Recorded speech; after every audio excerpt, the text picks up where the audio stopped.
My wife is definitely the much more social person in our relationship, and probably the best way to describe that would just be to tell you how we met.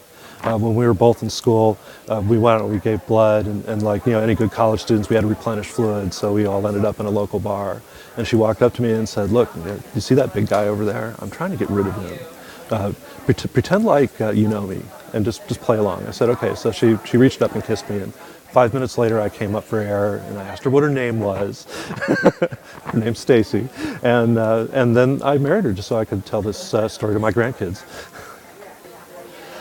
I'm a journalist, and sort of the ground rule of journalism is cover the news, don't be the news. So when we're covering stories, we see a lot of human suffering, and we have this camera between us and people, and so it's sort of an insulator. And we're real people, so real stuff happens to us, but you never really think it's going to be you. And so one day my wife came home and she said, I've been bleeding, and I shouldn't be bleeding at my age, and something's wrong.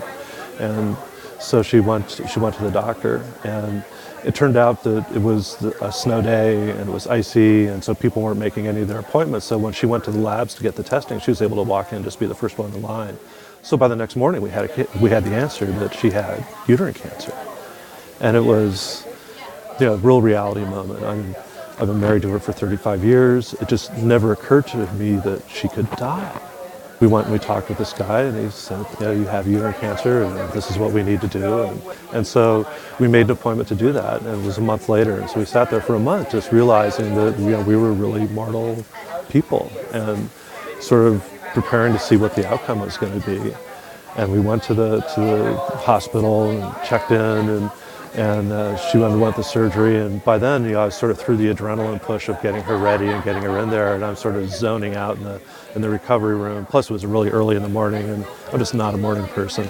So the surgeon literally comes skipping into the room. He is so happy, and I'm sort of like, what's going on? And I guess when you're a cancer surgeon, not every outcome can be what you want it to be, and this was one of those times when it was just unadulterated good news. He removed everything, and so he was trying to just wake me up a little bit and just communicate what a great outcome this was. I certainly don't take our time for granted as much as I used to, and certainly I appreciate seeing her every day a lot more now.